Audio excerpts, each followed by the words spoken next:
Bienvenue sur l'Argus.fr. Aujourd'hui, on va vous parler de la nouvelle série 1 qui a été révélée par BMW en juin dernier, qui arrivera en concession d'ailleurs le 2 octobre 2024, pile pour les 20 ans du modèle.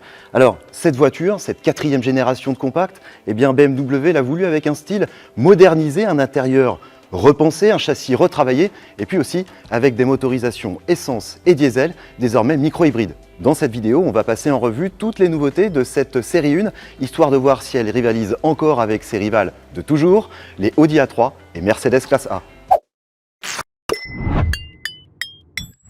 Comme la plupart des modèles, cette nouvelle série 1 grandit à l'occasion de cette nouvelle génération. Elle gagne 4 cm en longueur pour mesurer désormais 4,36 m. Elle gagne aussi 2,5 cm en hauteur puisqu'elle fait maintenant 1,46 m de haut. Par contre, la largeur stagne à 1,80 m, tout comme l'empattement qui est toujours de 2,67 m. Si le profil de la nouvelle BMW série 1 ne révolutionne pas celui qu'on a connu sur la précédente génération, commercialisée depuis 2019, la physionomie de la voiture évolue tout de même. Sa face avant, visuellement plus basse, crée une impression d'allongement du capot et de reculement de la cabine.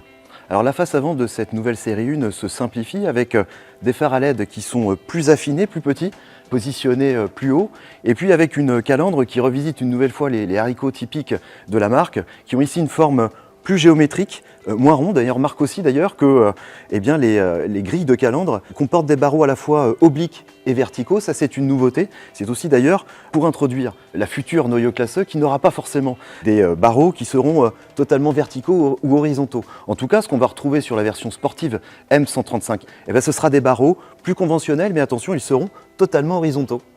Et on remarque aussi sur cette calandre qui est décidément assez complexe, un panneau noir qui est au niveau des séparations et qui abrite tous les capteurs pour les aides à la conduite. Le dessin du bouclier privilégie les surfaces lisses et l'aération de la mécanique, avec une ouverture en partie basse plus haute que sur la précédente génération. L'arrière de cette nouvelle série 1 est probablement la partie qui présente le plus de caractère. On retrouve des feux qui sont eux aussi redessinés avec une signature lumineuse qui est à la fois horizontale et verticale pour faire écho à celle de l'avant.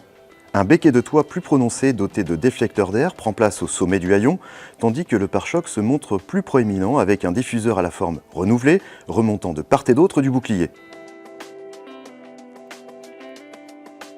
Alors l'intérieur de cette nouvelle série 1 ringardise littéralement celui de sa devancière. Il est plus moderne.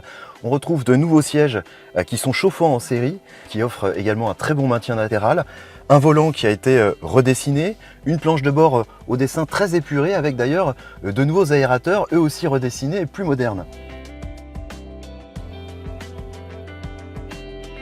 Le combiné d'instrumentation numérique mesure 10,5 pouces et l'écran tactile central grandit légèrement puisqu'il passe de 10,3 à 10,7 pouces de série.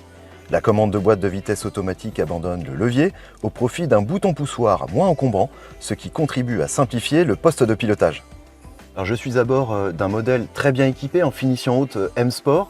Ce qu'on peut dire, c'est que les matériaux employés sont globalement de bonne qualité, même s'ils sont plutôt durs et de moins bonne qualité en partie basse, comme ici par exemple sur la console centrale. En tout cas, pour faire un bilan rapide, je dirais qu'elle se place au niveau de ses concurrentes, qu'elle n'a pas à rougir face aux Audi A3 et Mercedes Classe A. Le nombre de boutons et de commandes dans le cockpit a été considérablement réduit avec la nouvelle interface digitale BMW OS 9. Elle permet de paramétrer des raccourcis sur l'écran tactile central vers des fonctions usuelles comme l'infodivertissement, la ventilation, la climatisation ou le téléphone par exemple. Il est aussi possible d'utiliser la commande vocale pour effectuer des réglages sans bouger le petit doigt. Une configuration dont nous ne manquerons pas de tester l'ergonomie lors de notre premier essai.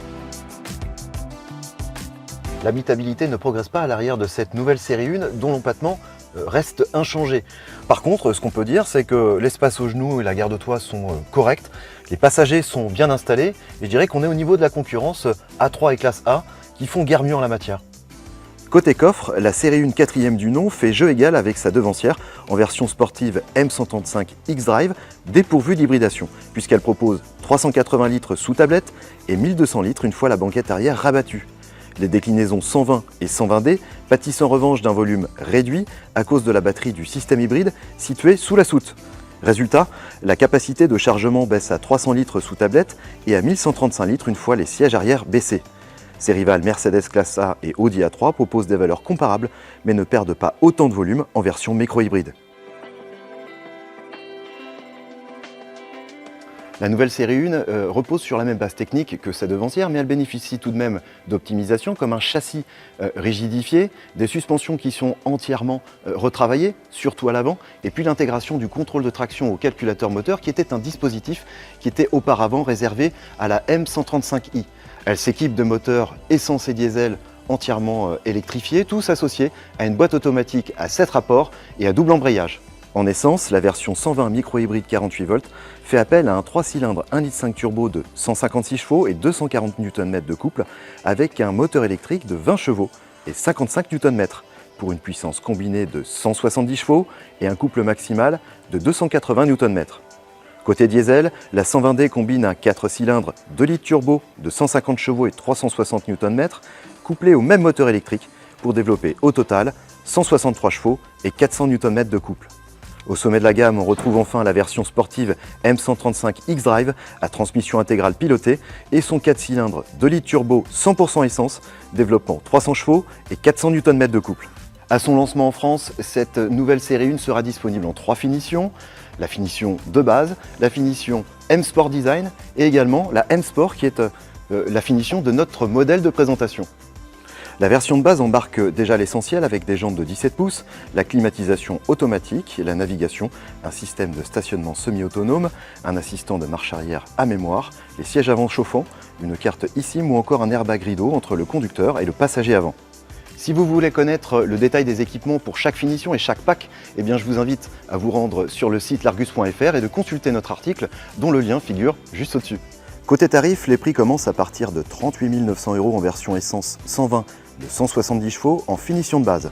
La variante diesel 120D de 163 chevaux demande 2600 € supplémentaires et culmine à 44 950 € en finition M Sport.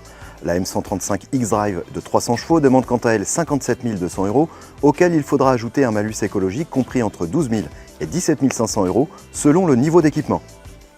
Voilà pour cette découverte de cette nouvelle série 1 qui continuera à être fabriquée dans l'usine de Leipzig en Allemagne. Elle sera lancée début octobre 2024.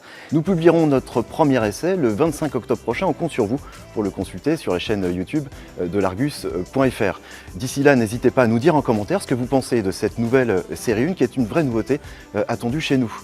J'espère que cette vidéo vous a plu. Si c'est le cas, n'hésitez pas à la liker, à la partager et à vous abonner à notre chaîne YouTube pour découvrir et pour suivre en temps réel l'actualité automobile et ne rien manquer. Quant à moi, je vous dis à très bientôt sur largus.fr.